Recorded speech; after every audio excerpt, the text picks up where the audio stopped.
Hey, hi, and welcome. All right, let's get into this. Okay, we're going to talk about depth of field, and you'll see same place. Okay, standing in the same place, you can see how that photo changed just from going from 18 mil to 70 mil.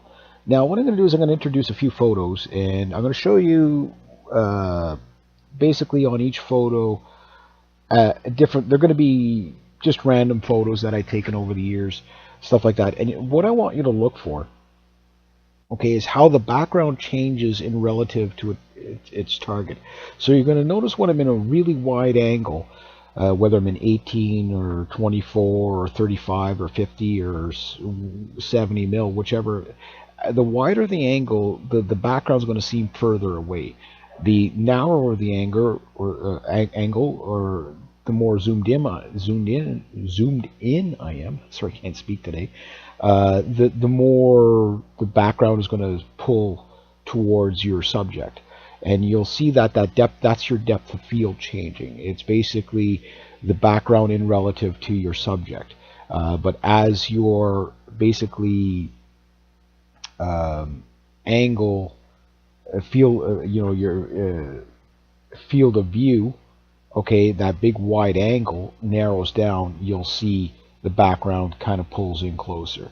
So I already covered basically field of view and that type of thing with the focal length. So focal length is pretty much tied right in to field of view. Not 100%, because like you could have two 35 millimeter lenses, for example, that shoot a different field of view. So you could have a 35 millimeter lens that might shoot, say, I'm just throwing an arbitrary number out there because you'd have to look at the specs. Maybe one will shoot, say, like 84-degree field of view at 35 millimeter, and the next one might shoot, say, 106-degree field or 108-degree field of view at 35 millimeter, depending on how the lens is set up and stuff. Those numbers are just arbitrary numbers, but it's just so you get the idea of that it will change your angle. And as your angle, but as you zoom in, you lose out on that angle. But as you zoom in, your background changes depth in relation to your subject. So your subject will then appear to be coming closer to you, as well as the background of that subject as well. So rather than just talk about it, I'm going to start to show you.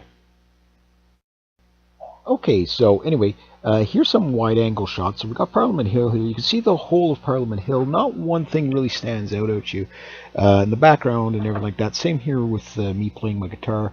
The house doesn't really stand out to you. The amp or the guitar or me doesn't really stand out. It's very wide angle. The boathouse here seems to be far enough in the background.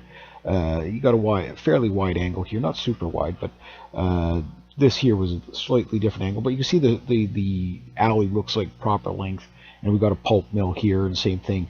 Everything is, far away, but everything is all in picture, but not one thing stands out. Same here, across the river.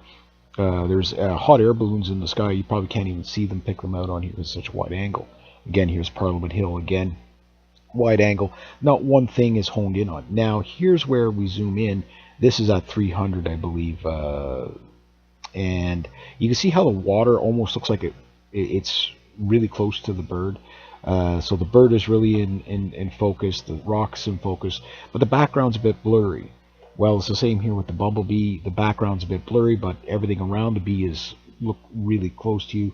And it looks like the background is moving closer to the bee as well. This one, I don't know if it came out the way I wanted, but it's the same thing. The very end of the street kind of looks like it's closer than what it is. This next one is macro, but you can see how the back flower looks like it's right on top of the front flower, but the front flower is very, very heavily in focus. So that's your depth of field changing. So the more you zoom in on something, the narrower the field of view will go. But what you will notice is that the background will kind of blur a bit, and your subject will be in super, super sharp focus. All the attention will be going there. But it also, because you lose angle, you're creating a closer kind of effect. So you can see how it's easier just to look at the photo and see what I mean. So you can see how like the road looks like it's closer, but it's out of focus, but the sundial's in. For example, here's a hot air balloon in the moon. Obviously, the moon's far away, but because I'm zoomed in, it makes it look like it. There we go.